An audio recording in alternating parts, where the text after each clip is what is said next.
Bueno, primero muy a gusto de estar por primera vez en Uruguay.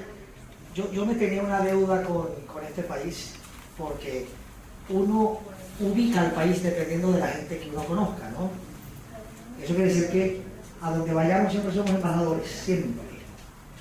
Y no conozco un uruguayo que me caiga extremadamente bien, incluyendo mis compañeros del posgrado de Estados Unidos, a quien voy a reencontrarme después de 15 años. Y segundo, porque yo vengo de una familia del agro, de las actividades pecuarias y la agroindustria. Y la primera finca que fundó mi abuelo se llamaba Montevideo, así que toda la vida fui a Montevideo, pero nunca el original. Primera vez, muy bello. Y Gabriel, ¿está Gabriel aquí? Me puso en aprietos de venirles a hablar de un tema que suele ser muy fastidioso, el tema jurídico, pero como fastidioso importante. Así que hay que tocarlo. Pero para dirigir un poco el norte de la presentación, quiero preguntar cuántos de acá son abogados. ¿Pueden levantar la mano? Uno. Se podrán imaginar lo comercial que va a ser esta charla jurídica. Y cada vez que toquemos un asunto netamente jurídico, si me pierdo en las profundidades de la mala manía de los abogados de hablarnos a nosotros solos, sin que nadie entienda, inclusive pasa con la redacción de los contratos, porque por allí se parte el asunto, el mejor abogado mercantil es aquel que entiende cómo piensa su cliente, y es el mundo de los negocios. Y los abogados tenemos la mala manía de redactar contratos que solo nosotros entendemos. El básico ejercicio de un abogado es: cliente, aquí le doy el contrato y léalo. Si no lo entiende, no hice bien el trabajo. Si lo entiende, vamos por buen camino, porque resulta que nuestro trabajo es para los no abogados, justamente.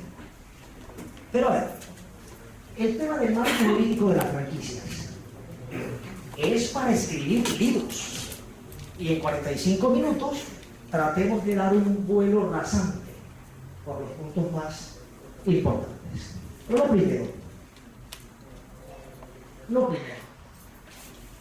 es que en el mundo el tema de las franquicias es relativamente nuevo. Hace apenas 50 años se instaura, se moderniza, toma el cuerpo con el que hoy día conocemos a la franquicia moderna. Así que era utópico pensar que nuestras legislaciones contuviesen y regulasen lo que no existía. Pasa entonces que cuando el sector comienza a activarse, ocurre lo mismo que si a un grupito de nosotros nos soltasen en una isla. Tenemos que ponernos reglas, nosotros mismos. En la isla no hay ni una constitución ni leyes especiales, pero tenemos que marcar las pautas de convivencia. Por eso el propio sector tiende a autorregularse en las primeras de cambio, ¿correcto? A marcar unas pautas. Esas pautas generalmente están encabezadas o liderizadas por las instituciones gremiales. Aquí la Asociación Uruguaya de Franquicia, pero la idea es que exista una cámara o asociación gremial sectorial de base en cada uno de los países latinoamericanos. Esa es una de las funciones de la Federación Iberoamericana de Franquicias, que por cierto vinimos a sesionar en asamblea, acabamos de salir de la asamblea, el fomentar el que en cada país latinoamericano exista un ente que esté compuesto por empresarios que cada uno esté pensando en fortalecer su marca, pero todos juntos en la asociación piensen en fortalecer la gran marca, la gran palabra que nos agrupa a todos, que es la palabra franquicia. Y dentro de esa actividad gremial ocurre que están las pautas iniciales para la autorregulación de las partes. Es decir, dictemos un código de ética para que de alguna manera los protagonistas del sector, franquiciantes, franquiciados y público en general, pueda leer un compendio de normas que, aunque gremialmente redactadas, digan el deber ser, cómo debemos comportarnos, ¿correcto? ¿Por qué no hablar también de esquemas de solución de conflictos? Es decir, organismos arbitrales, organismos de conciliación. Por eso las cámaras de franquicia suelen acercarse a las cámaras de comercio que en algunos casos tienen avanzados estos proyectos. Pero en el fondo, ¿están grabando esta charla? Sí. Sí, bueno, no les puedo hablar con tanta confianza, pero en el fondo esto ocurre porque no confiamos en nuestros sistemas judiciales. Punto y final. Entonces, en lugar de que mi problema con un contrato que además es técnico, que ya lo vamos a hablar un poquito, que es un contrato de franquicia, una figura nueva, que a veces incluso rompe con esquemas tradicionales del derecho, lo vaya a ver un juez en el cual confío poco, en algunos países algo más, y en otros países nada. Entonces, ¿por qué no fomentar los centros de solución de conflicto para que vayan las partes a solucionar sus asuntos en materia de franquicia en unos centros arbitrales o centros conciliatorios? Eso también es una buena idea de autorregulación de las partes. Pero ¿cómo le decimos al ciudadano que una franquicia es buena o mala? Pues eso es muy delicado. Porque el hecho de que tú te pronuncies, gremialmente hablando, ella sirve y esta no, puedes entrar en responsabilidades legales de difamación, injuria, y puede el boomerang devolverse en contra. Por eso las cámaras, muchas de ellas han creado programas de certificación. Yo no digo si es buena o mala, pero le doy un sello a quien cumple unas características particulares y que merezca ese sello de garantía.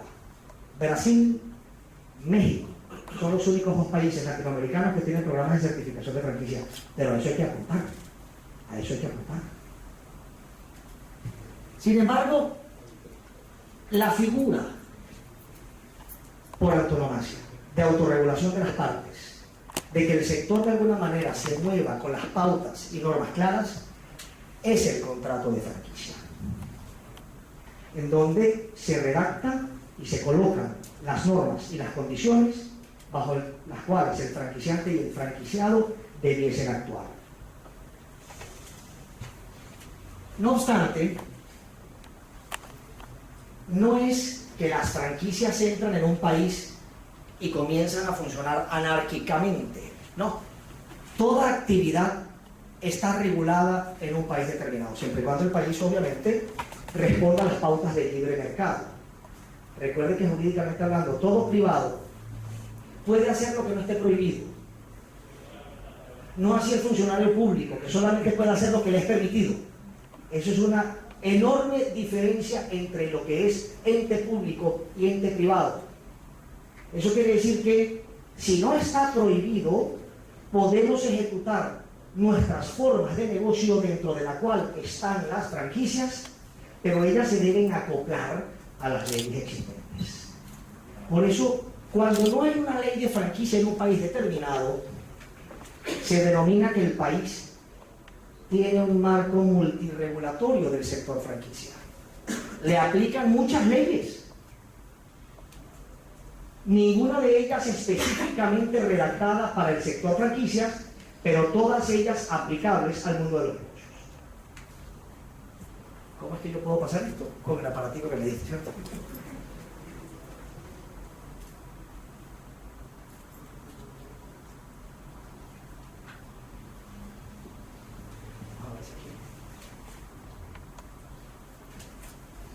Partiendo por la Constitución de la República, porque generalmente nuestras constituciones tienen una cláusula permisiva que dice que los ciudadanos se podrán dedicar al libre ejercicio de su actividad económica. Bueno, aplica entonces la Constitución para la franquicia, porque la franquicia es una actividad del libre ejercicio de la actividad económica. Pero los códigos de comercio, el Código Civil, la normativa de la propiedad industrial, las leyes tributarias, la normativa laboral, la normativa de la libre competencia, ley de protecciones al consumidor y otras, aplican todas para la franquicia. Eso quiere decir que es falso el mito de que las franquicias, cuando no hay ley, están desreguladas y son hijas bastardas de la anarquía. Hombre, bastantes leyes que nos aplican. Porque si tú montas una franquicia, digamos, adquieres una para montar una tienda, o desarrollas como franquicia tu negocio y te conviertes en franquiciante, tienes que pagar impuestos. ¿Claro? Tienes que pagar a tus trabajadores de conformidad con lo que dice tu normativa laboral. ¿Claro? Tienes que respetar y hacer cumplir todos los elementos de propiedad intelectual, básicamente quién es el dueño de la marca, y si el franquiciante le cede una franquicia a un tercero, le licencia el uso de ellas. Todas esas leyes son aplicables. Pregunto, y que comience incluso un conversatorio. El tema de la libre competencia es un tema polémico.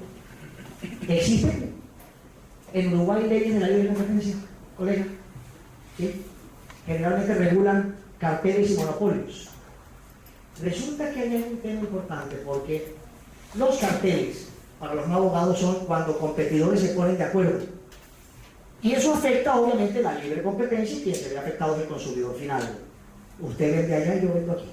Pongámonos de acuerdo para vender un mismo precio. Pongámonos de acuerdo para comprar el mismo proveedor o a este no. ¿De acuerdo? Esos carteles están prohibidos. Resulta que las franquicias están basadas en carteles. ¿Por qué? Porque franquiciante y franquiciado y todos los franquiciados entendidos como una masa son competidores. La definición clara de competencia, el diccionario de la Real Academia, dice que competidores son personas distintas dedicadas a una misma actividad. Pues si justamente la franquicia es el componente de una red comercial en donde cada tienda tiene su propio dueño, son personas distintas que casualmente estamos haciendo lo mismo. Pero ya va. Es que trabajamos en función de una misma marca, y por eso no entiendo muy bien cómo somos competencia. No, somos competencia cartelizada. Usted opera allá, yo opero aquí. Los dos le compramos al mismo proveedor. Tenemos que vender al mismo precio. Eso quiere decir que muy usualmente las franquicias entran en países violando teóricamente las leyes de libre competencia.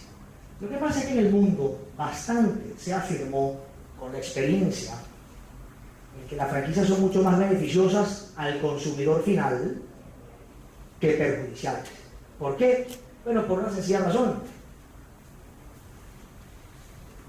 Si yo puedo a través de una franquicia montar un Wendy's, entonces le hago competencia al resto de las ventas de hamburguesas y le puedo competir e incluso ganar, con mucha más probabilidad que montando mi propia hamburguesera. ¿Cierto?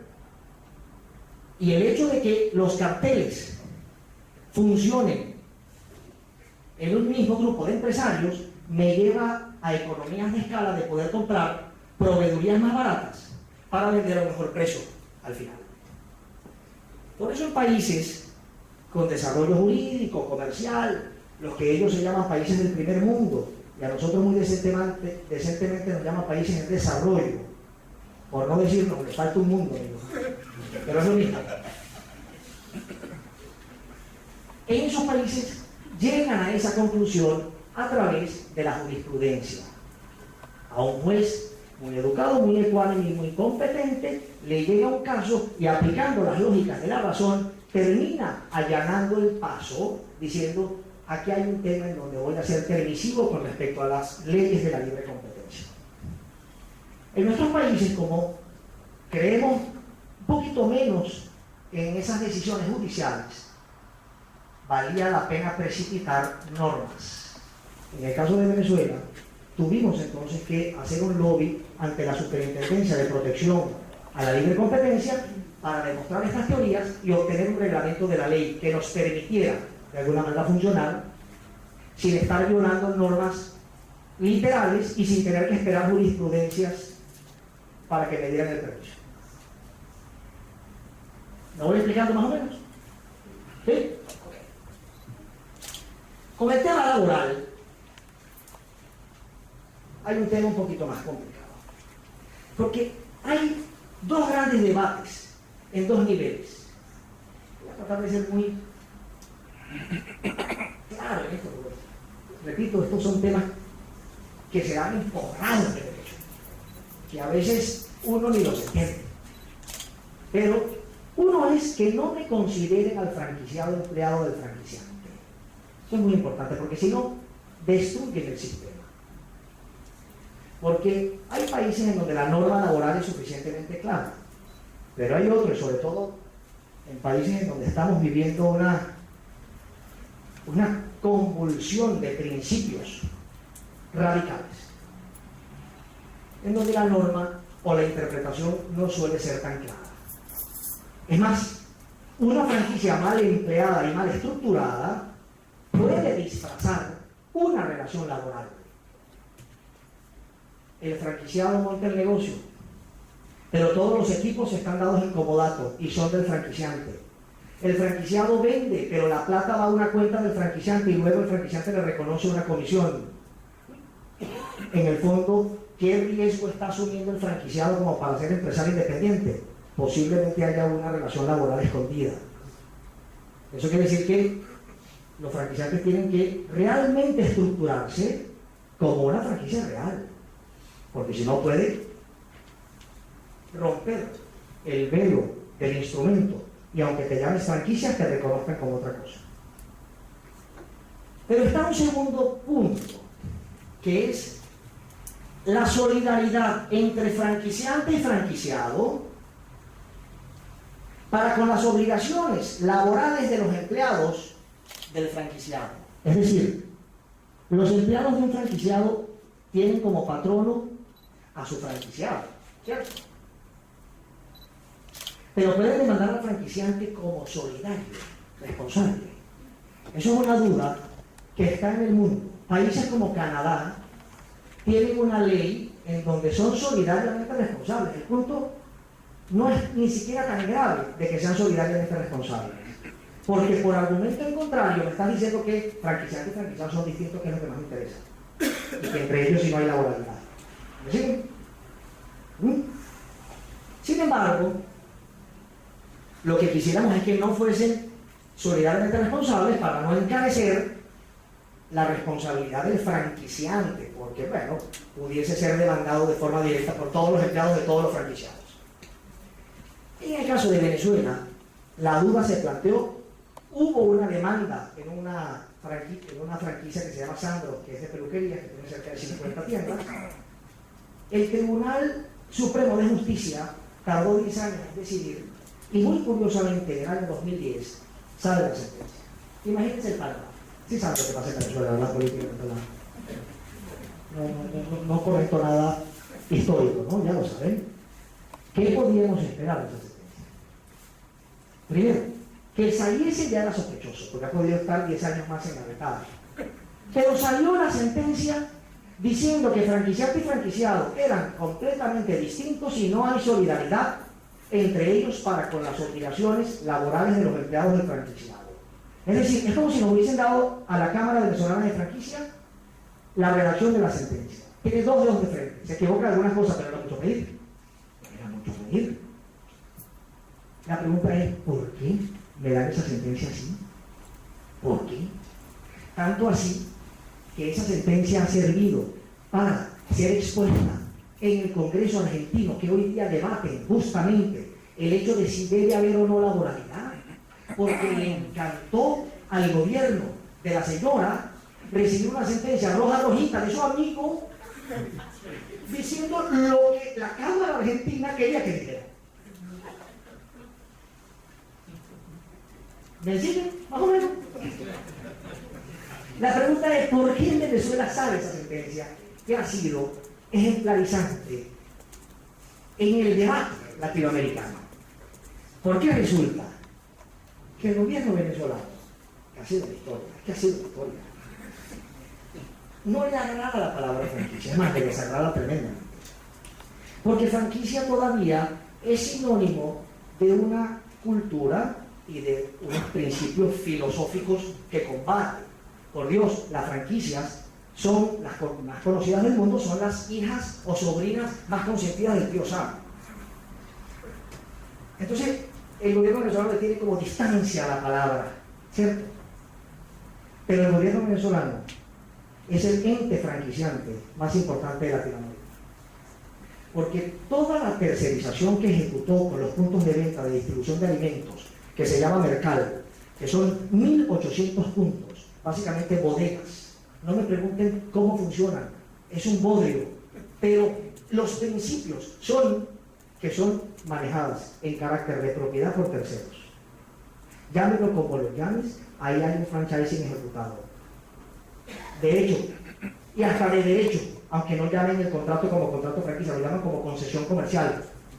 Concesión microcomercial, la llaman. Pero no importa cómo te llames, eso pasa como si usted una monja la suelta en la playa de bikini y sigue siendo monja. Bueno, a lo mejor hasta ese día, pero la vestimenta importa poco. ¿Qué ejecutó usted? Una marca que es propiedad del Estado, un proceso que lo enseña a medias en manos de un tercero, franchising. Y si le suman a eso las 1.900 estaciones de servicio de la marca nacional, que se llama PDB, la expendedora de gasolina, que por cierto casi es gratis, a mí me da vergüenza decir cuánto cuesta la gasolina en Venezuela. Bueno, eso es lógico porque el venezolano siente que hay tanta corrupción que algo le debe quedar por ser petrolero, y es la gasolina. No lo puedes tocar, no puedes tocar el precio de la gasolina en Venezuela porque hay un estallido automático, es tabú, a pesar de que sea casi regalada. Para darles una idea, más es la propina que usted le deja al señor que le hizo el servicio que lo que cuesta el líquido. Para ponerlo de una forma grosera y ir con la vergüenza completa, con un tanque que ustedes llenan de 40 litros, yo lleno mi carro por 4 años.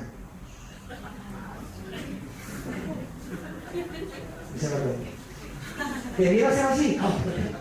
No, ahí se pierde un dineral en un subsidio y lógico, bueno, si quieres subsidiarlo por lo menos por al costo. No ganes ni pierdas, pero a ver, una balanza, pero no lo puedes tocar. Róbate todo lo que tú quieres, pero mi gasolina, por lo menos la gasolina, por lo menos, déjame decir. ¿Cierto? Sumen 1.900 bodegas de Mercal, más 1.900 estaciones de servicio, más los 800 centros de telecomunicaciones que heredó luego de la nacionalización de la empresa telefónica que se llama CanTV, hacen del Estado el único ente que tiene tercerizado en virtud de propiedad más de 3.000 puntos de venta. La sentencia era para ellos, no para nosotros. Por eso yo he hecho este cuento y me puedo desahogar, perdónenme quizás el ímpetu, porque esto yo no lo puedo decir allá. ¿Por qué? Porque yo no quiero que ellos sientan que estamos muy contentos con lo que sacaron, porque a lo mejor echan marcha atrás. ¿Verdad? No me contento con lo que pasó. ¿Entienden?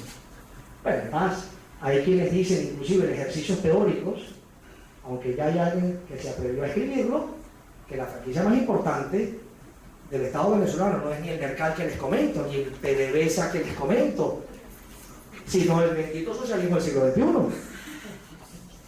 Analicemos los componentes. ¿Tiene marca? Sí, se llama socialismo del siglo XXI. Hasta el logotipo tiene. Tiene un proceso inducido y asistido para que otros lo hagan igual. ¿No? Creo que está manualizado. ¿Cobran regalías? Ah, que sí cobran. Hasta un voto en la ONU es una manera de cobrar. ¿Quiénes son nuestros franquiciados políticamente hablando? Ustedes lo saben. Ustedes lo saben. Pero déjame ponerme lejos de la cámara. Argentina, Ecuador, Nicaragua. Honduras firmó la carta de intención, pero resulta que rompió el contrato y no lo quiso firmar al final. En fin. Pero es un ejercicio que es interesante. Ya alguien se atrevió a decir, ahí hay un franchising. Ahí hay un franchising.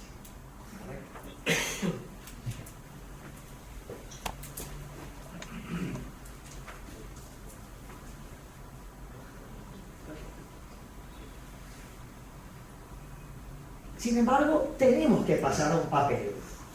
Aunque voy a tratar después de restarle mucha importancia al papel. El papel es el contrato y lo que firman las partes.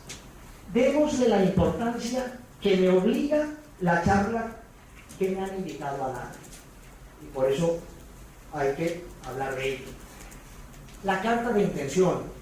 Toda franquicia debe contar con lo que llaman un precontrato. Pero la gente a veces se pregunta, ¿pero qué coloco entonces?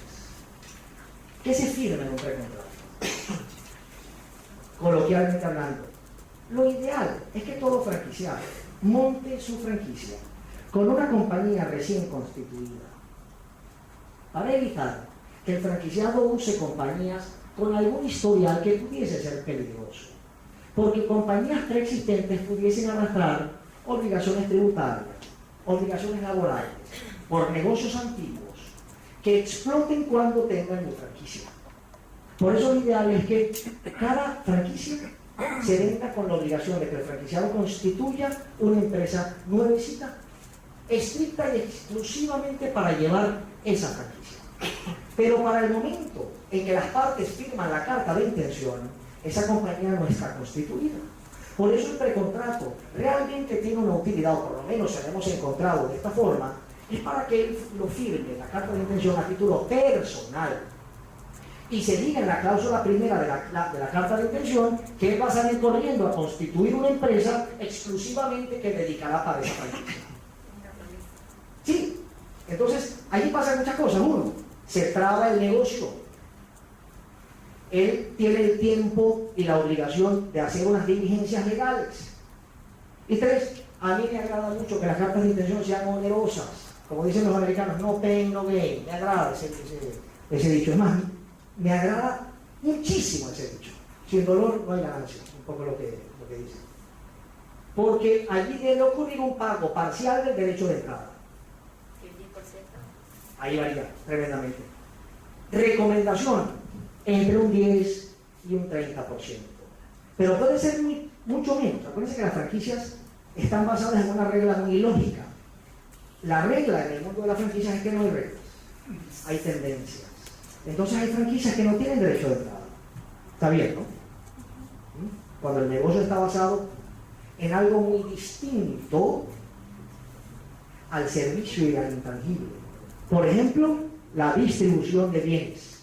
Cuando hay una empresa que fabrica las pinturas y crea una red de franquicia para venderle pintura, la ganancia es distributiva. Por eso los intangibles basados en el derecho de entrada de la regalía suelen reducirse al punto de desaparecer. Pero lo que recomendamos es que, así sea cero el derecho de entrada, se le cobra al franquiciado lo que llaman un reembolso de gastos administrativos, porque hay unos gastos objetivos: redacción de contratos, revisión del perfil del franquiciado, guía, capacitación, que si no llega a ser un monto importante, le cambias el nombre por un efecto mercadológico. No tengo derecho de entrada, lo que tengo son unos reembolsos de gastos administrativos. Es lo mismo, pero es un efecto psicológico. Bueno, y le cobres entonces esos reembolsos. Si tienes derecho de entrada, entonces una porción de esos derechos de entrada. ¿Correcto? El franquiciado va, constituye su empresa, se devuelve con ella, firma los contratos de arrendamiento del local y luego firma el contrato de franquicia. Entonces la carta de intención es estacionaria y temporal. Noticia de última hora. Nos estaba pasando que los franquiciados estaban llegando al punto de firmar el contrato de franquicia sin haber conocido a fondo la franquicia que estaban comprando. Porque en esto hay mucha ligereza. Y aquí les voy a tratar de despertar algo de una sana malicia. Todas las franquicias no funcionan igual. Hay franquicias extraordinariamente buenas, hay franquicias buenas, hay franquicias casi buenas, hay franquicias malas y hay franquicias extremadamente malas. No por el hecho de que se bauticen franquicias les da el derecho de ser buenas. De hecho, la mejor manera de impulsar el sector franquicia en un país determinado es aplicando una intensidad inagotable, que en Venezuela tenemos 15 años y más de 500 conferencias y más de 15 años haciendo una feria de franquicias y 15 años sacando revistas y programas académicos que ya van al punto de diplomado, es educando a la ciudadanía. Porque cuando tú tienes una ciudadanía incauta, le vendes cualquier cosa. La oferta puede ser cualquier cosa, porque igual la vendes. Pero si tú vas cambiando el patrón, y eso lleva años, es un proceso de vida, para que la ciudadanía comience a ser capciosa y preparada. Tú sabes que es difícil engañar a un comprador preparado. Eso obliga naturalmente a profesionalizarse la empresa que te quiere vender la franquicia. ¿Sí me expliqué la acción? Entonces, la función más importante de las asociaciones de franquicia es vivir para toda la vida pegando gritos de qué es una franquicia y levantar las sanas y justas alertas para hacer de todos los uruguayos unos compradores absolutamente calificados. Van a obligar automáticamente a todas las empresas franquiciantes del Uruguay a hacer un buen trabajo, porque si no encuentran al conejo que se las compre. Conclusión: hay que dejar de ser conejos. ¿Correcto? Entonces nos estaba pasando que íbamos a la entrevista, me encantaban a vendedores todos, y luego me hacían firmar una carta de intención. Yo corría a constituir mi empresa y llegaba a firmar el contrato para que me dijeran: vente y conoce una de las tiendas, para yo salir diciendo: pero es que huelo a pollo, no me gusta salir oliendo a pollo. Bueno, yo no sé si usted se dio cuenta, pero usted acaba de firmar un contrato en donde lo que vamos es una pollera. Para evitar que eso pasara, entonces partimos en dos la carta de intención. Y le hemos dado los siguientes nombres. Carta de primera intención. Firme usted, abone una platica, $1,000, $500, que yo se la tengo aquí, pero eso le da derecho a lo que llaman una veeduría de 1 o 2 días en una de mis tiendas. Porque aquí comenzamos a aplicar el factor psicológico en el mundo de la franquicia, que es tan importante en cualquier relación humana. Pero en el mundo de la franquicia es muy importante, porque parece que en el fondo la franquicia es un colectivo de seres humanos trabajando en equipo. Entonces, oigan, la psicología empresarial aplicada para esto es vital. Yo lo que quiero es traer al franquiciado para que me acompañe, eso lo llaman Discovery Day, para que me acompañe un día y yo observarlo, su actitud, y que conozca un poco lo que va a hacer, ¿correcto? Para ver si logramos despertar lo que hacían los turcos. ¿Sabes que los turcos tienen fama de ser buenos negociantes? Pero eso no era genético, eso era biológico. Y no sé si han podido leer los grandes descubrimientos antropológicos de hace apenas 3 años, que afirman que los turcos lo que supieron fue leer la pupila de los ojos del cliente. ¿Saben eso? No era que el papá se lo enseñaba al chavo. No, era que el turco, mientras te regatea, te observa, y la pupila, cuando llegas a punto de satisfacción, se dirá, amigo, y él lo ve. ¿Sabían eso? Entonces, el turco está viéndote la pupila. Yo casualmente fui a Turquía el año pasado y realmente en el Gran Bazar, el supermercado más, claro, el centro de los amigos del mundo, la experiencia, la verdad, es verdad, te crecí en el ojo. Pero ya yo sabía, y así nuevo, los perdía. Te ven, porque cuando entonces ellos van llegando a precio, cuando llegas al precio que a ti te agrada, se te dilata la pupila y se tranca. Ay, pues, ¿te gustó? Ese es el precio.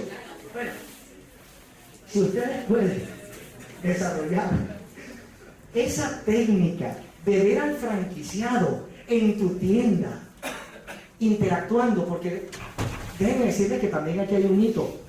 No, yo no lo puedo llevar a mi tienda por un día porque va a aprender lo que no quiero que aprenda. Amigo, en 8 horas no va a aprender lo que tú has hecho años y años como negocio. No lo va a hacer, créanme. Y si no, le esconderás la parte que tú no le das la receta de la salsa, qué sé yo, ¿vale? Por supuesto, es simplemente verlo, la actitud, y ver si se le dilatan los ojos. O poniéndoselo más fácil, vean si pasa lo mismo cuando le regalas un juguete que le gusta a tu hijo. No lo puede esconder. La emoción por el agrado no se esconde. Vean si eso ocurre con el franquiciado cuando lo llevas al Discovery Day.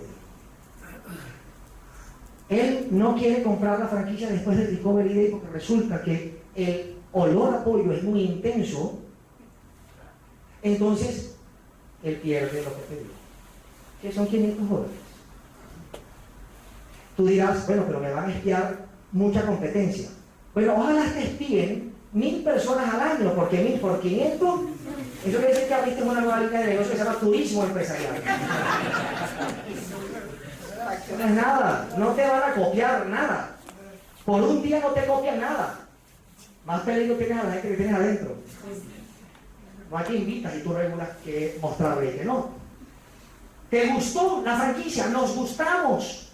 Entonces firmamos una carta de ratificación. Vaya y constituya la empresa, compléteme el otro monto que faltaba para llegar al 20 o 10% del derecho de entrada y arrancó el proceso. Si me expliqué, lo que estamos haciendo es un paso previo para aplicar mucho factor psicológico de que las partes estén agradadas y eso realmente se estime, se testee. Pero eso no es papel. Fíjense cómo voy comenzando a abandonar el papel. ¿Correcto?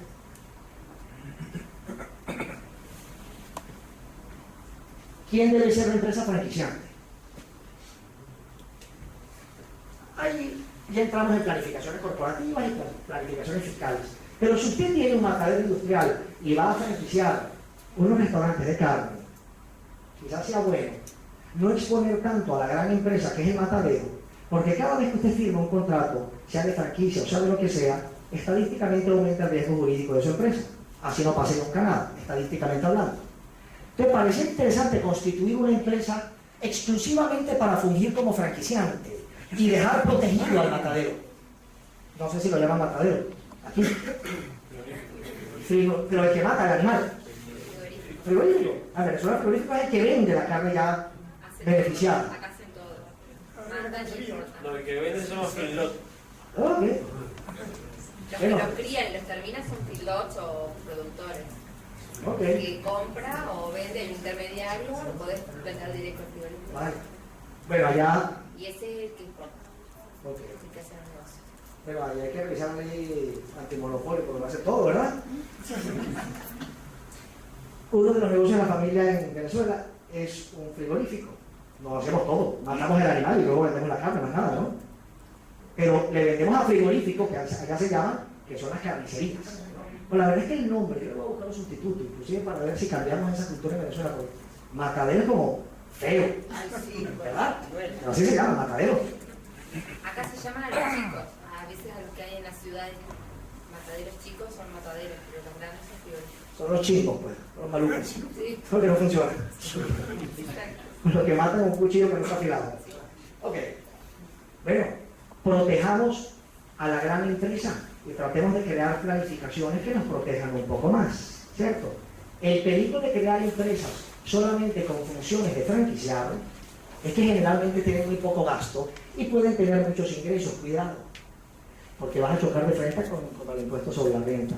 Entonces, simplemente les dejo la inquietud de pensarse en esos temas a la hora de que ustedes quieran o deseen franquiciar sus empresas para ver si de verdad hace falta la creación de alguna estructura o algún componente adicional. ¿Correcto? Luego viene el contrato. Ya hablamos de los precontratos y viene el contrato. Bueno, ahí les hablaba un poco. El contrato tiene que ser un contrato amigable, entendido.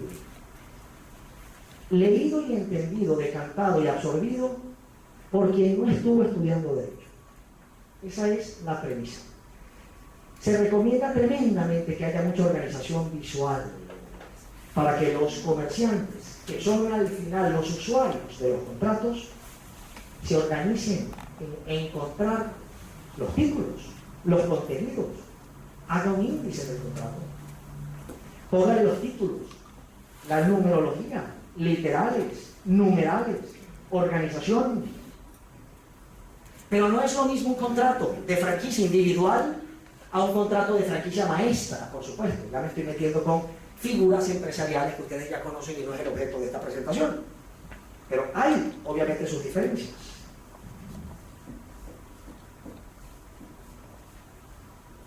¿Qué normalmente contiene un contrato de franquicia? Objeto, contraprestaciones, asistencia por parte del franquiciante, obligaciones del franquiciado, referencias inmobiliarias, uso de las marcas, sistemas de computación, manuales de información confidencial, seguros y garantías, cesión de derechos y obligaciones. No se asusten después del empresario. Publicidad, vigencia, incumplimientos, terminación anticipada, independencia de cláusulas, independencia de los contratantes, responsabilidad del franquiciado respecto a sus trabajadores, garantías personales, etcétera, etcétera. Puntos a resaltar e interesantes.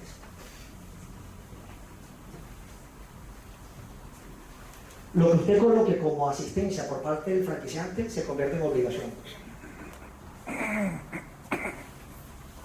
Lo que usted le coloque al franquiciado se convierte en obligación. No ponga lo que no va a cumplir. No pida lo que no puede cumplirse. Inmueble local comercial. Generalmente se establecía una pauta. Yo como vendedor de franquicia recibía interesados y automáticamente decía, vaya y busque un inmueble con estas características. Cuando tenga ese local, venga que le vendo la franquicia. Y así funcionaron por años.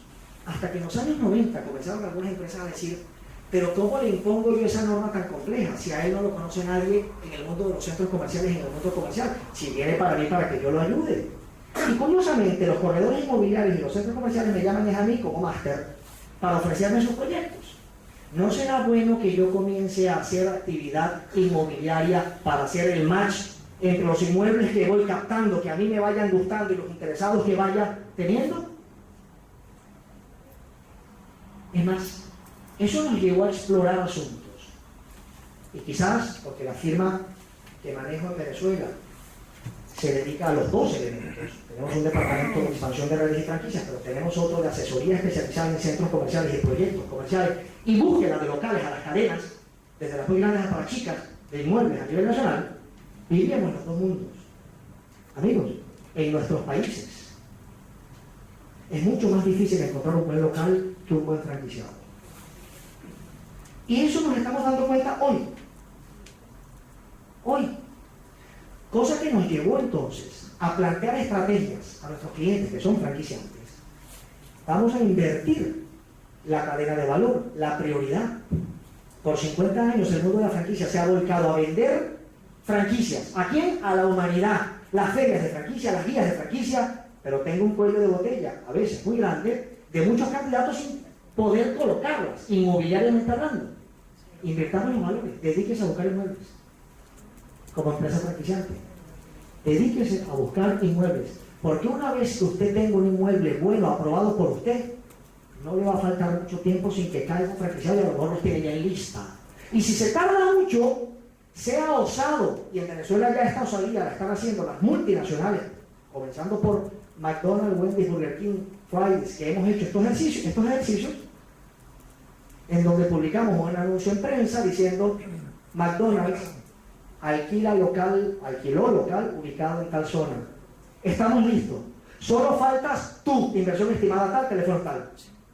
Más directo, imposible. En 15 días, la última que hicimos de esa forma, de una franquicia venezolana que se llama Chipa Cookies de galletas, lo hicimos hace unos meses, se publicó por 2 domingos, en 15 días teníamos 110 solicitudes, de las cuales 25 fueron calificadas. No solamente se encontró al franquiciado, por supuesto, sino que alguien cola 18 franquiciados más calificados por ese anuncio. Servirle en bandeja de plata con todos los elementos a los interesados funciona. Conviértase en inmobiliario. Segundo elemento, ¿quién firma el contrato de franquicia? De arrendamiento. Porque la norma era que el franquiciado constituyera su empresa y firmara el contrato de arrendamiento. Pero resulta que el franquiciado le pueden dar, si conocen una droga que se llama burundanga, por casualidad, es horrible, burundanga. Es una droga que cercena tu poder de discreción. En el fondo, hacen lo que el otro diga. Y eso lo hacen y te hacen firmar cheques y contratos. Esto es una droga gravísima. En Colombia estuvo en una época de moda. Y bueno, si al franquiciado le dan burundanga, Hoy tiene tu tienda y mañana amanece con la de tu competencia. No, pero es que el contrato de franquicia dice que él no puede hacer eso porque hay una penalidad. ¿Cuánto es la penalidad? $50,000. Ustedes saben cómo funciona la guerra comercial invisible, la que la gente no ve, pero existe. Yo he visto cómo una empresa de sándwiches le dice al franquiciado de la competencia, cámbiese, mañana amanezca siendo yo. No, yo tengo una cláusula que dice, ¿cuánto es la penalidad? 50,000, aquí tiene 100.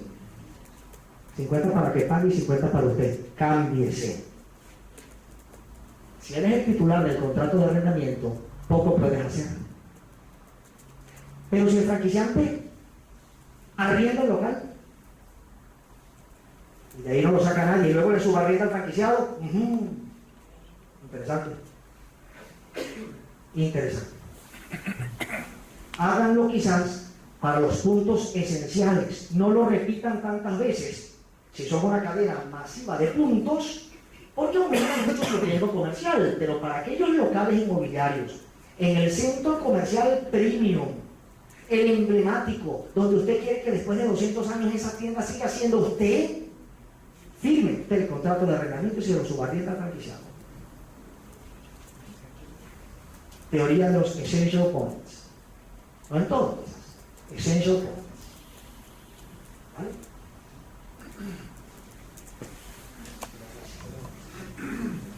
En el fondo,